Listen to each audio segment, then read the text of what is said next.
अच्छे दिन की मंगलमय कामना के साथ आज दूसरे दिन रस लेकर आए हैं। पहले वीडियो में मैं बताया रस की परिभाषा, रस के अंग या अवयव, फिर मैं बताया वीर रस, फिर मैं बताया हास्य रस और फिर मैं बताया करुण रस। 3 रस मैं उस वीडियो में बता चुका था। आपसे मैं पुनः कहूँगा कि आप उसको पढ़िए, दोहराइए, अभ्यास कीजिए, तैयारी कीजिए।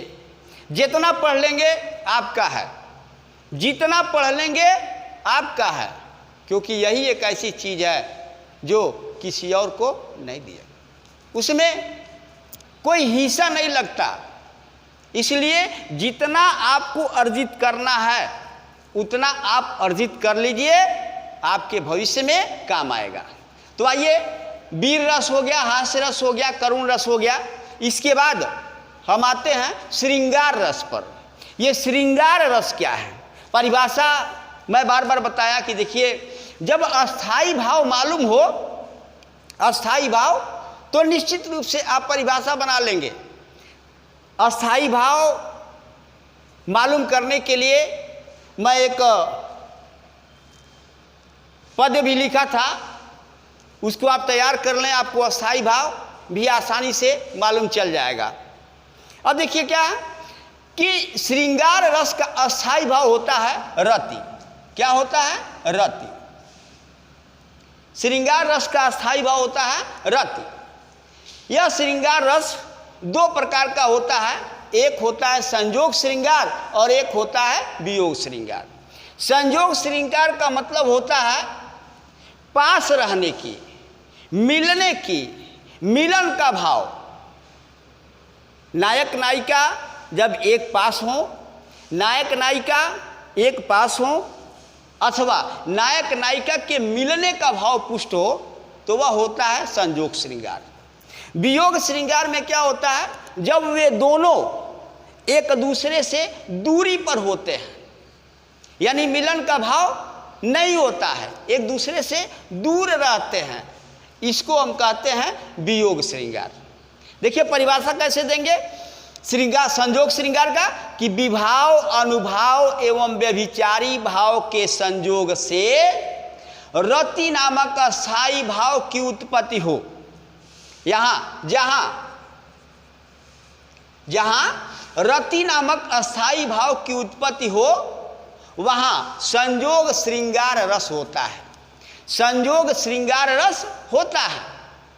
विभाव, अनुभाव एवं व्यभिचारी भाव के संयोग से जहां रति नामक अस्थाई भाव की उत्पत्ति हो, वहां संयोग श्रृंगार रस होता है। मिलने का भाव, नायक नायिका के मिलने का भाव पुष्ट हो, जहां नायक और नायिका के मिलन का भाव पुष्ट हो, वहां कौन सा रस होगा? संयोग श्रृंगार रस। जैसे उदाहरण देखिए, उदाहरण कि एक जंगल है तेरी आंखों में, एक जंगल है तेरी आंखों में, मैं जहां राह भूल जाता हूं, तू किसी रेल सी गुजरती है, मैं किसी पुल सा थरथराता हूं। फिर एक बार, एक जंगल है तेरी आंखों में, मैं जहां राह भूल जाता हूं, तू किसी रेल सी गुजरती है, मैं किसी पुल सा थरथराता हूं। अन्य उदाहरण भी देख लें। बतरस लालच लाल की मुरली धरी लुकाए, बतरस लालच लाल की मुरली धरी लुकाई, सौह करे भवहनुआ से दैन कहे नट जाई। फिर एक बार, बतरस लालच लाल की मुरली धरी लुकाई, सौह करे भवहनुआ से दैन कहे नट जाई। अन्य उदाहरण देखिए। कहत नटत रीझत खिझत मिलत खिलत लजियात, कहत नटत रीझत खिझत मिलत खिलत लजियात भरे मौन में करत हैं नैनन ही सो बात। बहुत इसमें परिभाषा बताने की ज़रूरत नहीं है, बहुत इसका व्याख्या करने की ज़रूरत नहीं है, आप एक बार पढ़ेंगे आपको मालूम चल रही क्या है। यहाँ संजोग की बात है कि नहीं है। यहाँ जैसे मैं बताया कि एक जंगल है, तेरी आंखों में मैं जा रहा भूल जाता हूँ, तू किसी रेल सी गुजरती है, मैं किसी पुल सा थरथराता हूँ। ये मिलन का भाव है कि नहीं। ये बतरस लालच लाल की मुरली धरी लुकाई, सौह करे बौहन से दैन कहे नटी जाए। देखिए, कहत नटत रीधत खिजत मिलत खिलत लजियात भरे मौन में करत हैं नैनन ही सो बात। इस तरह से अनेकों उदाहरण हैं। आप परिभाषा लिखेंगे, परिभाषा के बाद से इस उदाहरण को छोड़कर अन्य उदाहरण भी आपके दिलो दिमाग में आता है तो आप लिखिए। जब लिखेंगे आपको मालूम चल जाएगा कि कैसे परिभाषा देंगे, इसका उदाहरण क्या होगा। अपने मन से लिखेंगे, निश्चित रूप से आपको याद हो जाएगा। अब देखिए, संजोग श्रृंगार के बाद होता है वियोग श्रृंगार। वियोग श्रृंगार, वियोग श्रृंगार में अभी मैं बताया हूं, ठीक उसका उल्टा, नायक और नायिका के मिलन का भाव न हो, नायक और नायिका के मिलन का भाव न हो। परिभाषा कैसे देंगे कि विभाव, अनुभाव एवं व्यभिचारी भाव के संयोग से ठीक वही परिभाषा होगी जहां रति नामक अस्थाई भाव की उत्पत्ति हो, वहां वियोग श्रृंगार रस होता है। यहां भी अस्थाई भाव रति ही है। उदाहरण देंगे, उदाहरण देखिए। उदाहरण में बहुत सारे आप पद्य सुने होंगे महात्मा जी सूरदास के कि ऊधो मोहिब्रज बिसरत नाही, ऊधो मोहिब्रज बिसरत नाही, वृंदावन गोकुल बन उपवन सघन कुंज की छाही, सघन कुंज की छाही। देखिए, ऊधो मोहि ब्रज बिसरत नाही, ऊधो मोहि ब्रज बिसरत नाही, ऊधो मोहि ब्रज बिसरत नाही, वृंदावन, वृंदावन गोकुल वन उपवन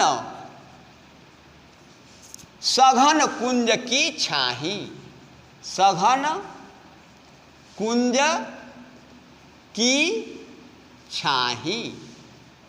यहाँ सूरदास जी का है सघन कुंज की छाही। ऊधो मोहिब्रज बिसरत नाही, वृंदावन गोकुल वन उपवन सघन कुंज की छाही।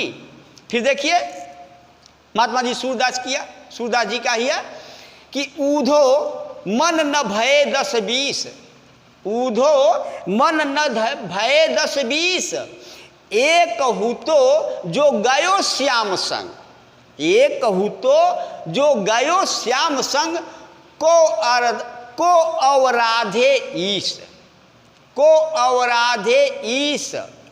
फिर देखिए, प्रिय प्यारे तिहारे निहारे बिना, प्यारे तिहारे निहारे बिना अखियाँ दुखियाँ नहीं मानती हैं, अखियाँ दुखियाँ नहीं मानती हैं, अखियाँ दुखियाँ नहीं मानती हैं।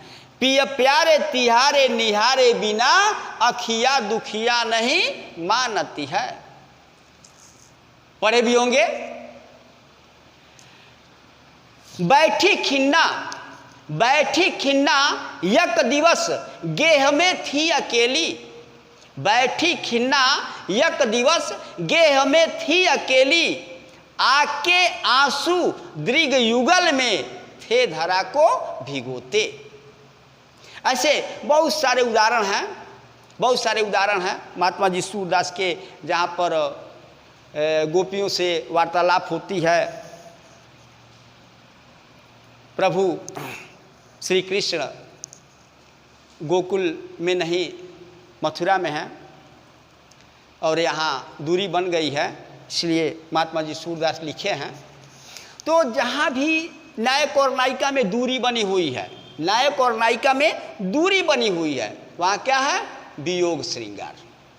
जहाँ नायक और नायिका एक पास हैं, जहाँ नायक और नायिका के मिलन का भाव है, वहाँ कौन सा होगा? संयोग श्रृंगार। फिर देखिए, ऊधो मोहिब्रज विसरत नाही, वृंदावन गोकुल बन उपवन सघन कुंज की छाही, पिय प्यारे तिहारे निहारे बिना अखियाँ दुखियाँ नहीं मानती हैं, बैठी खिन्ना यक दिवस गे हमें थी अकेली, आके आंसू दृग युगल में थे धरा को भिगोते, ऊधो मन न भये 10-20, ऊधो मन न भये 10-20, एक हुतो जो गयो श्याम संग को अवराधे ईश। इस तरह से वियोग श्रृंगार। तो मैं आपको बता दिया संयोग श्रृंगार, वियोग श्रृंगार।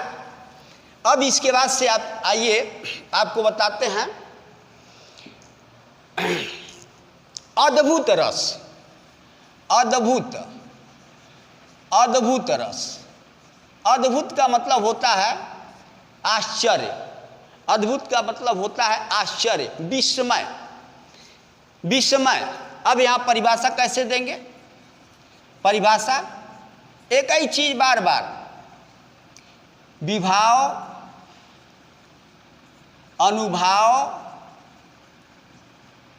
एवं व्यभिचारी, व्यभिचारी भाव के संयोग से,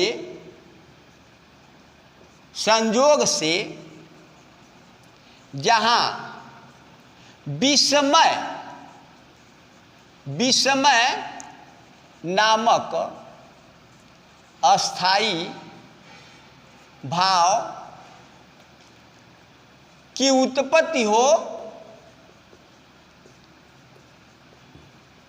उत्पत्ति हो, वहाँ अद्भुत रस होता है। अद्भुत, अद्भुत, अद्भुत रस होता है। फिर एक बार, विभाव, अनुभाव एवं व्यभिचारी भाव के संयोग से जहाँ विस्मय नामक अस्थाई भाव की उत्पत्ति हो, वहाँ अद्भुत रस होता है। जैसे उदाहरण, उदाहरण देखिए। फिर आश्चर्य की बात, आश्चर्य की बात, बिनुपद चले सुने बिनु काना, बिनुपद चले सुने बिनु काना, सुने बिनु काना। आश्चर्य की बात है। बिनुपद चले सुने बिनु काना, आ कर बिनु कर्म करे विधि नाना। कर बिनु, कर बिनु कर्म करे विधि नाना, विधि नाना। कर बिनु कर्म करे विधि नाना, कर बिनु कर्म करे विधि नाना। और आनन रहित, आनन, आनन मन होता है मुख, आनन रहित सकल, आनन रहित सकल रस भोगी, आनन रहित सकल रस भोगी। आ बिनु वक्ता, बिनु बानी, बिनु बानी वक्ता बड़ जोगी, बड़ जोगी। देखिए कितनी बड़ी बात है। बिनु पद चले, बिना पैर के चलता है। सुने बिनु काना, बिना कान के सुनता है। कर बिनु कर्म, कर बिनु, कर्म माने होता है हाथ, हाथ के बिना कर्म करे विधि ना, तमाम तरह के कार्य करता है। और आनन रहित, आनन रहित मुख न होने के बावजूद भी वह सभी प्रकार के रसों का आनंद लेता है। बिनु बानी वक्ता बड़ जोगी, और बिना बानी के वो बहुत कुछ बोलता है। आश्चर्य है कि नहीं है? इसलिए क्या है, इसमें अद्भुत रस है, अद्भुत रस है। इसके बाद देखिए भयानक रस। एक एक उदाहरण आपको देते हुए समझाते हुए चलते हैं। अब इसके बाद भयानक रस, नाम से ही लग रहा है कि भयानक। फिर परिभाषा देंगे, विभाव, अनुभाव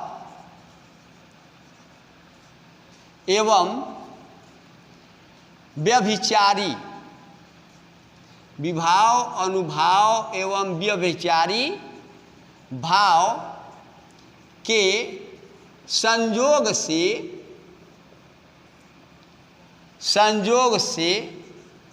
जहाँ भय नामक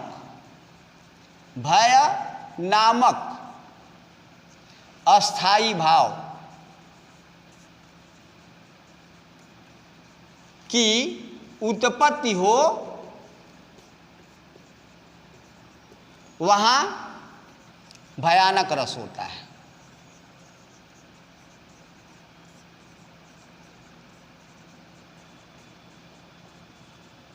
देखिए, विभाव, अनुभाव एवं व्यभिचारी भाव के संयोग से जहां भय नामक अस्थाई भाव की उत्पत्ति हो, भय नामक अस्थाई भाव की उत्पत्ति हो, वहां भयानक रस होता है। जैसे देखिए, कितनी बड़ी बात आप सुने भी होंगे। हनुमान की पूंछ में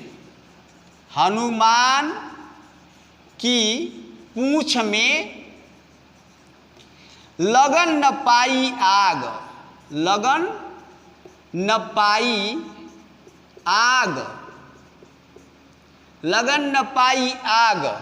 और लंका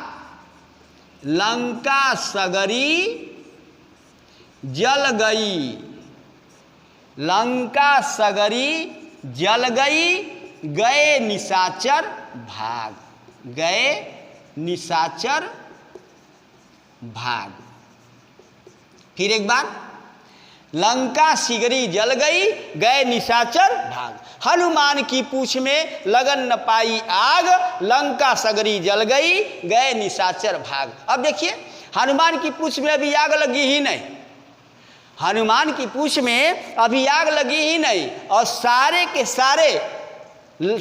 सारी लंका क्या हो गई? जल। अरे भैया, जब आग लगी ही नहीं तो लंका जल कैसे गई? और लंका जली नहीं तो निशाचर भाग कैसे गए? तो यहाँ अद्भुत सारी, यहाँ भयानक रस है। यानी ऐसे अगर दे दिया जाए कि इसमें बताइए कौन सा रस है, तो आप कहेंगे कि इसमें कौन सा रस है? भयानक रस है, भयानक रस। हनुमान की पूंछ में लगन न पाई आग, लंका सिगरी जल गई, गए निशाचर भाग। इसके बाद आते हैं रौद्र रस। रौद्र रस देखिए,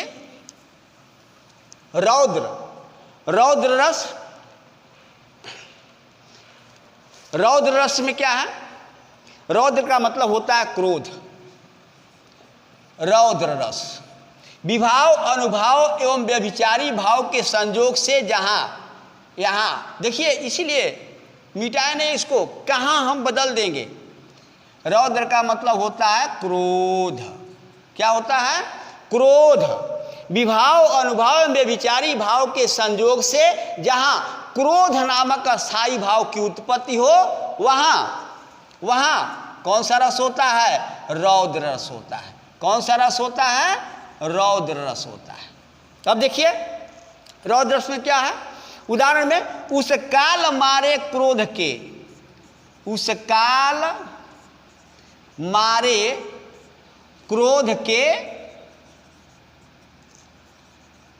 तनु कांपने उनका लगा, तनु कांपने उनका लगा, तनु कांपने उनका लगा, उस काल मारे क्रोध के तनु कांपने उनका लगा, मानो हवा के वेग से, मानो हवा के वेग से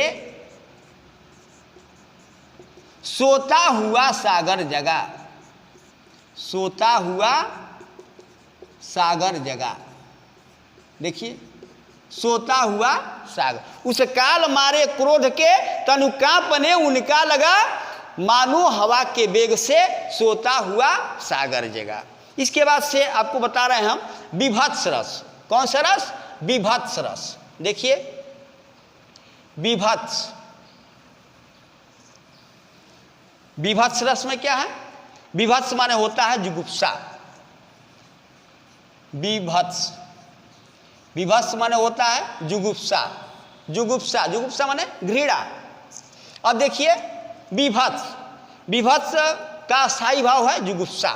तो विभाव, अनुभाव एवं व्यभिचारी भाव के संयोग से जहां जुगुप्सा, ध्यान देंगे, जुगुप्सा नामक अस्थाई भाव की उत्पत्ति हो, वहां विभत्स रस होता है, वहां विभत्स रस होता है। जैसे जैसे सिर पर बैठो काग, सिर पर बैठियो काग, सिर पर बैठियो काग, आंख दो खात निकारत, आंख दो खात निकारत, आंख दो खात निकारत। सिर पर बैठो काग, आंख दो खात निकारत, और खींचत जीव ही श्यार, खींचत जीभ ही, खींचत जीभ ही श्यार। सिर पर बैठो काग, आंख दो खात निकारत, और खींचत जीभ ही श्यार, अति ही आनंद उर धारत, अति ही आनंद उर धारत। देखिए, अति ही आनंद उर धारत, अति ही आनंद उर धारत, कितना खुश है, कितना आनंद है उसको। लेकिन हम जब सुन रहे हैं कि सिर पर बैठो काग, एक मरे हुए पशु पर गिद्ध बैठ गया है, काग कौवा बैठ गया है, और क्या कर रहा है? आँख को निकाल रहा है, और सियार जो है वह जीभ को खींच रहा है। कुछ ऐसा लग रहा है जैसे कि इसको सुन लेने मात्र से ही मन में घृणा नामक भाव उत्पत्ति हो, घृणा नामक भाव उत्पत्ति हो जाएगी, घृणा हो जाएगा। इसलिए यहाँ क्या है? विभत्स रस है, विभत्स रस है।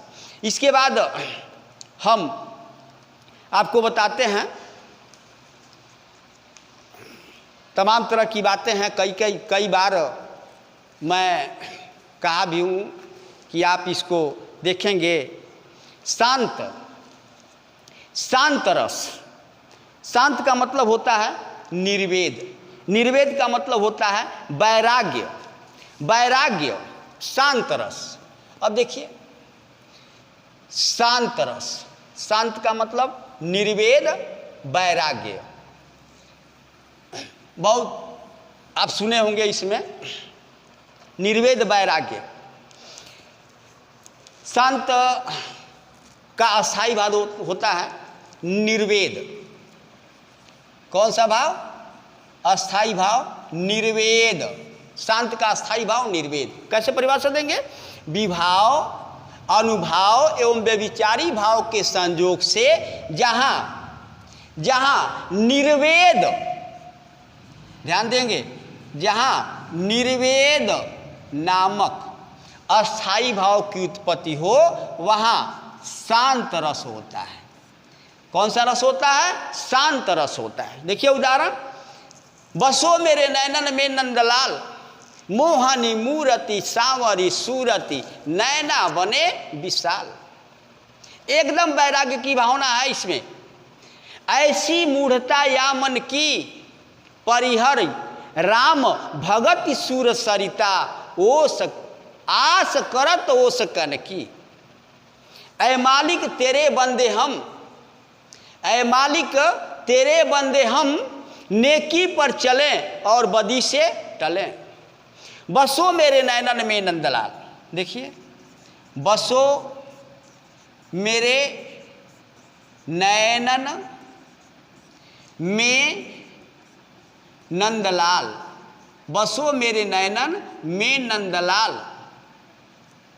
मोहनी मूरति, मोहनी मूरति सांवरी, सांवरी सूरति नैना बने विशाल, नैना बने विशाल। मोहनी मूरति न सांवरी सूरति नैना बने विशाल। मन पछितई हैं अवसर बीते। देखिए, मन पछितई हैं, मन पछितई हैं अवसर बीते। तमाम तरह के उदाहरण हैं। मन मस्त हुआ फिर क्यों डोले, मन मस्त हुआ फिर क्यों डोले। मन पछतई हैं अवसर बीते। अबलो नासानी अब ना नसई हो, अबलो नासानी अब ना नसई हो। राम कृपा भव निशा सिरानी जागे फिरिना डसई हो। जहाँ सुमति तहाँ संपत्ति नाना, और जहाँ कुमति तहाँ विपत्ति निदाना। बसो मेरे नैनन में नंदलाल, मोहनी मूरति सांवरी सूरति नैना बने विशाल। ऐ मालिक तेरे बंदे हम, नेकी पर चलें और बदी से टलें। इसके बाद आइए भक्ति। भक्ति रस में क्या है? भक्ति, अब भक्ति में जान लीजिए, इसमें थोड़ी समझने वाली बात है। मैं आपको बताया रति नामक अस्थाई भाव, ये बताए हैं श्रृंगार में। श्रृंगार का क्या होता है? रति होता है। ये नायक और नायिका के बीच का प्रेम है, नायक और नायिका के बीच का प्रेम है, इसको हम कहते हैं रति। अब इसमें क्या होता है? भक्ति रस। भक्ति रस का अस्थाई भाव भी होता है रति। भक्ति रस का भी अस्थाई भाव क्या होता है? रति। लेकिन कौन सा? ईश विषयक, ईश्वर रूपी प्रेम। भक्त और ईश्वर के बीच जो प्रेम होता है वह ईश भक्ति कहलाती है। ईश भक्ति, ईश्वर की भक्ति, ईश विषयक रति, ईश विषयक प्रेम, उसको हम कहते हैं भक्ति रस। देखिए कैसे परिभाषा देंगे? विभाव, अनुभाव एवं व्यभिचारी भाव के संयोग से जहाँ ईश विषयक रति, ईश विषयक, ईश विषयक रति नामक अस्थाई भाव की उत्पत्ति हो, वहाँ कौन सा रस होता है?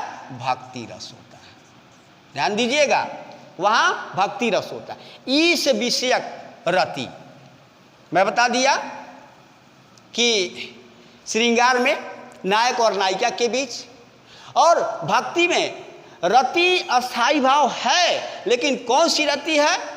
भक्त और ईश्वर, भक्त और भगवान के बीच का जो प्रेम है वह रति है। यहाँ देंगे विभाव, अनुभाव एवं व्यभिचारी भाव के संयोग से जहाँ ईश विषयक रति नामक अस्थाई भाव की उत्पत्ति हो, वहाँ भक्ति रस होता है। जैसे रघुपति राघव राजा राम, हल्का है, सबको याद भी होगा। रघुपति राघव राजा राम, पतित पावन, पतित पावन सीता राम। ईश्वर अल्लाह तेरे नाम, ईश्वर अल्लाह तेरे नाम सबको सन्मति दे भगवान, सबको सन्मति दे भगवान। अब देखिए यहाँ, रघुपति राघव राजा राम, पतित पावन सीताराम, ईश्वर अल्लाह तेरे नाम सबको सन्मति दे भगवान। यहाँ मीराबाई के पद में भी आप सुने होंगे कि मीराबाई जी प्रभु श्री कृष्ण से अनन्य प्रेम करती हैं और वहाँ भी भक्ति रस ही है।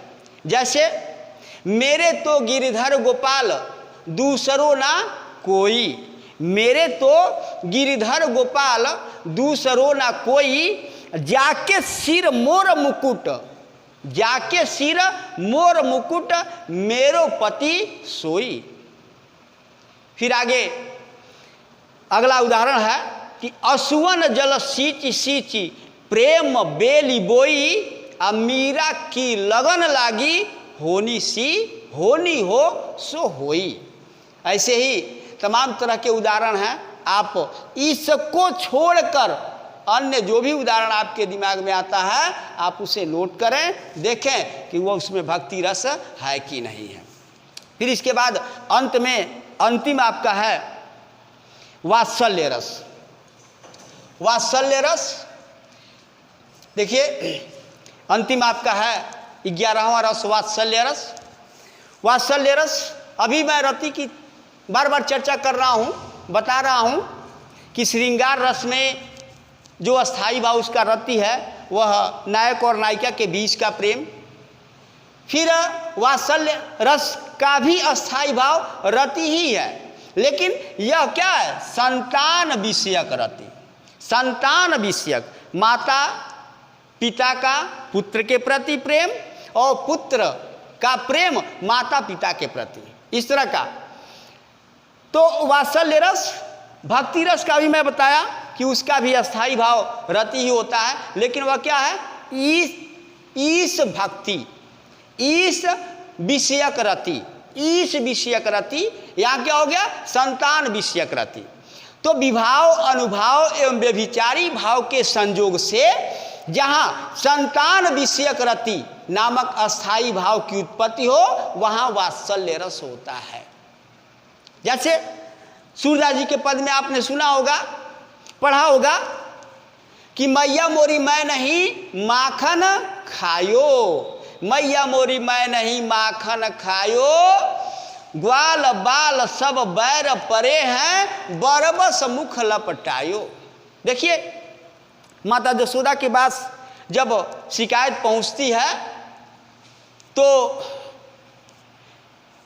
कृष्णा जी क्या कहते हैं कि मैया मोरी मैं नहीं माखन खायो, हे मैया मैं माखन नहीं खाया हूं, क्या किया हूं?